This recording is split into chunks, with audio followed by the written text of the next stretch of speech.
जहां गरियाबंद में प्रधानमंत्री जनमन योजना के तहत 9 नए आंगनबाड़ी भवनों का निर्माण कागजों में निर्माणाधीन या पूरा दिखाया जा रहा है, लेकिन जमीनी हकीकत इसके बिल्कुल उलट है। दरअसल मैनपुर, गरियाबंद और छूरा ब्लॉक में भवन स्वीकृत हुए थे, लेकिन कई स्थानों पर 3 महीने पहले लेआउट लेने के बाद भी एक ईंट तक नहीं रखी गई।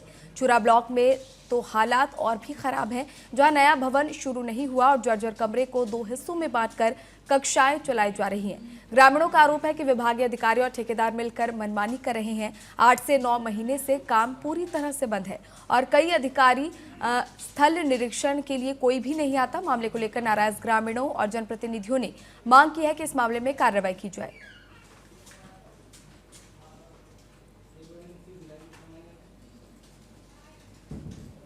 द्वारा पिछले गत वर्ष में काम को नींव खोदी किया था, लेकिन अभी करीबन 8-9 महीना हो गया। कार्य अभी प्रगति पे नहीं है। बस वहीं पे छड़ नहीं है, बस गिट्टी और रेती बस डंप हुआ है। 1 साल हो गया है, नहीं बना है। ठेकेदार कहाँ का है, कुछ जानकारी है? महासमुंद का। रामगढ़ में दादा बलिदानी सोबरन सोरेन को श्रद्धांजलि अर्पित करने के बाद आयोजित जनसभा में मुख्यमंत्री हेमंत सोरेन ने प्रशासनिक तंत्र में दलाली प्रथा पर सख्त रुख दिखाया।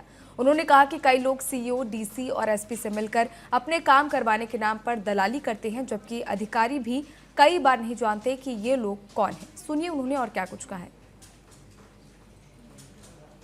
सरकारी व्यवस्था में आपको क्या क्या अधिकार प्राप्त है,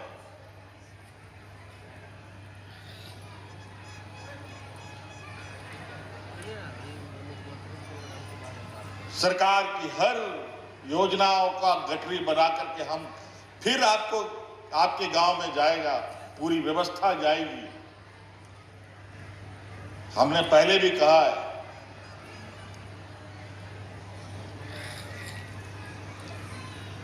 कि आप सब लोग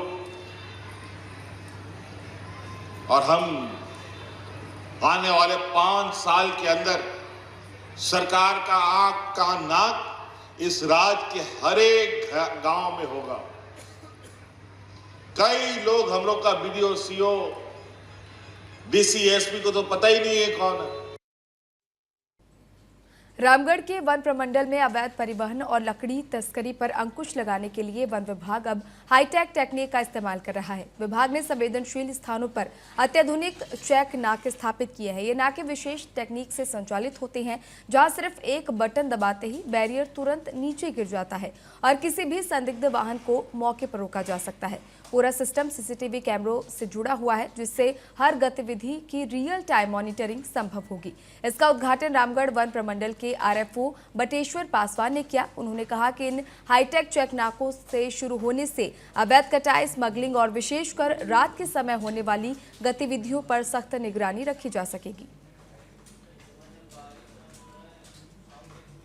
चेक पोस्ट लगाने का उद्देश्य यही है कि रामगढ़ वन प्रमंडल में ये 3 चेक पोस्ट लगा है। कुज्जू रेंज के आराकाटा और मांडू रेंज के चेरी और पिड़रा में। तीनों का उद्देश्य यही है कि अवैध खनन, अवैध परिवहन, अवैध कोयला यानी वन संपदा यानी वन से संबंधित जितने भी अवैध है या वैध है, सबको वहाँ चेकनाका में चेक करेंगे। चेक करके जो अवैध होगा उसके ऊपर कार्रवाई होगी, जो वैध होगा उसको छोड़। देहरादून के विकासनगर उम्मीदपुर गांव में तेज रफ्तार वाहनों पर नियंत्रण के लिए एसएसपी के निर्देश पर थाना बसंत विहार ने बैरिकेडिंग लगाई। मौके पर जिला पंचायत सदस्य खुशबू गुरुंग और एसएचओ अशोक राठौर ने लोगों से वाहन धीमे चलाने और पुलिस का सहयोग करने की अपील की।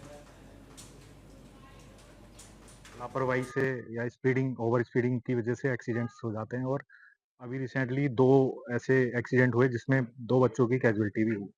तो हमें लगा जन भावनाओं को देखते हुए और कि आगे ऐसी कोई क्षति ना हो, तो हमने एफर्ट्स करके हमारे जो वरिष्ठ पुलिस अधीक्षक हैं उनके आदेश से हमने आज यहाँ बैरिकेडिंग्स लगाई हैं और ये एक अच्छा प्रयास है इस क्षेत्र के लिए कि इन बैरिकेडिंग्स की वजह से जो वाहन लापरवाही पूर्वक चलते हैं या फिर स्पीड अप चलते हैं, तो उनको थोड़ी सी उनके प्रति थोड़ा लगाम लगेगी और आई होप कि आगे कोई दुर्घटना घटित ना हो जाए। तो मैं यही चाहूंगा और मेरी यहाँ की जनता से भी यही अपील है कि ये रोड कंजेस्टेड है, धीरे-धीरे ट्रैफिक बढ़ता जा रहा है, तो गाड़ी को लापरवाही पूर्वक ना चलाते हुए स्लो रखें और सावधानी पूर्वक चलें। हमारे थाना अध्यक्ष वसंत विहार और उनकी समस्त टीम का आभार व्यक्त करना चाहती हूँ। उन्होंने हमारे विशेष प्रयासों से उन्होंने आज यहाँ बैरिकेडिंग का काम करवाया है, बैरिकेडिंग लगवाई है, कई जगह लगवाई है। और आप जानते हैं मिट्टी बेड़ी परवल मार्ग जो है यहाँ पे कई दुर्घटनाएं होती हैं, आए दिन दुर्घटनाएं होती हैं। काली पुलिया भी कहा जाता है इस रोड को, क्योंकि यहाँ आए दिन दुर्घटनाएं होती हैं, क्योंकि कहीं ना कहीं लाइट की सही व्यवस्था नहीं है रात के समय में। और अब सर्दियों का मौसम है, कोहरा हो जाता है शाम को 6 बजे से ही, तो कई सारी समस्याएं और कुछ ना कुछ कहीं ना कहीं जो मुझे कमी लगती है वो ये है कि लोगों की जो ओवर स्पीड की वजह से और ये बैरिकेडिंग से दुर्घटनाओं में मुझे लगता है कि कमी आएगी।